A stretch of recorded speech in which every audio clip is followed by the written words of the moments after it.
Welcome inside Cavanaugh Hall here on the campus of IUPUI for Jag Sports Zone, where we bring you everything Jags athletics. I'm your host, Tyler Locke. Here we showcase highlights, fun stories, and show love to our hardworking student athletes. And on today's show, we begin with men's basketball. The men were back at home Thursday when they welcomed in conference foe, the Cleveland State Vikings. Coming off a big win earlier in the week, the team looked to carry that momentum forward. In the first half, Jalen Minette with a cross-court pass, the leading scorer Marcus Burke, who takes the contact and finishes at the rim.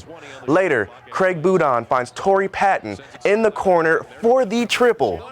Later in the first, Grant Weatherford corrals a loose ball and finds Burke at the 45 for another triple. In the second, the C parts for Patton as he gets the easy bucket to go. Patton again gets to a spot on the perimeter and knocks it down. He finished with 18 points. The men fell behind early and had a strong showing in the second half, but it wasn't enough as Cleveland State knocked down all their open shots down the stretch. Like this one. The final, 72-62, Cleveland State. It was the second annual class on the court game when the ladies tipped off at 11 a.m. on Thursday. Area high school kids were welcome into the jungle and had a front row seat to history. The Jags were fresh off of 8 straight wins and pushing it to 9 would tie the longest streak in program history. Standing in their way was conference foe Cleveland State. Roll it. In the first quarter, Mariah Miller goes behind the back, takes on the contact, and sinks the fall-away 10-footer. She led all scorers with 19. Later in the first, Rachel Micklemore receives the pass from Holly Hoopingarner, driving hard to the back, and she takes out our cameraman, but she gets the and one to go. Mills gives a hesitation before driving right, getting the bucket, and foul as she fires up her team. In the second half, Hoopingarner is short on the mid-range jumper, but there's the best center in the Horizon League, Macy Williams, there to clean it up and get the foul. The second half was all about doing enough to stay ahead as Taylor Ramey gets the open look from the corner and the lefty bottoms a triple. Next possession, Williams finds her again in the other corner to sink the 3. Just for good measure, Williams, she gets the ball and she is just too good as she gets another and one. They push that winning streak to 9 games and a 58-48 win. Next up, our women's track and field team set 8 new personal bests on Saturday at the Illini Invitational, including a school record in the 60-meter dash, capping a 3rd consecutive weekend of competition. In addition, the Jaguars also posted a season-best time in the 4x400 relay to cap the 2-day meet. IUPUI won't compete again until February 7th at the Mayo Invitational hosted by Notre Dame. The IUPUI's men's tennis team picked up its first win of the season with a 4-3 victory over St. Louis on Saturday night, January 25th. The match came down to the number 6 singles match with Michael Koch easily handling the match 6-1, 6-2 to end it in IUPUI's favor. We'll be right back after this.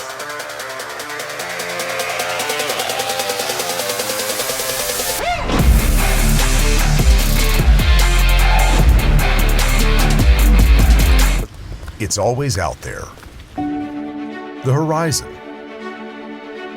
A reminder that our greatest goals are rarely attained. And as soon as you reach one, another emerges. But every day we rise and work harder, dig deeper, ask one more question, take one more shot in relentless pursuit of our horizon.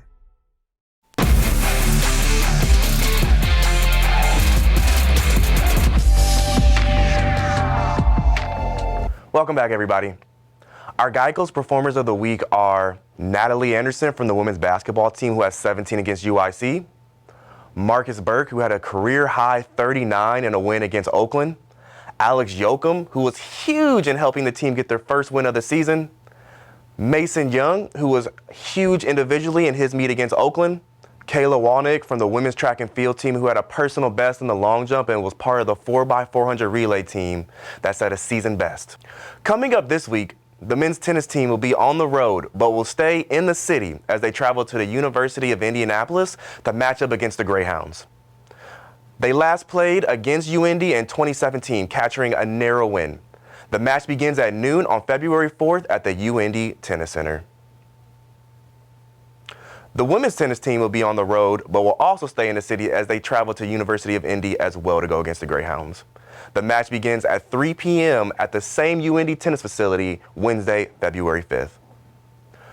Our Our men's basketball team stays at home as they welcome Green Bay into the Farmers Coliseum. It begins at 11 a.m. and streams on ESPN+. The men on Saturday travel to Bucks country when they take on conference foe Milwaukee on Saturday, February the 8th. The game begins at noon and can also be streamed on ESPN+. The women take their win streak on the road when they travel to Detroit to take on conference foe Detroit Mercy. The game begins at 7 p.m. on February 6th and can also be streamed on ESPN+. The girls softball team opens their season in Rosemont, Illinois when they face Omaha and Western Illinois in the Rambler Rumbler at the Dome at Parkway Bank. The doubleheader begins at 11 a.m. against Omaha and again at 4 p.m. when they face Western Illinois. We thank you all once again for tuning in for this week's edition of Jag Sports Zone. Make sure you check out all the upcoming Jaguars action. This is Tyler Locke signing off until next week. Take care and remember, go Jags.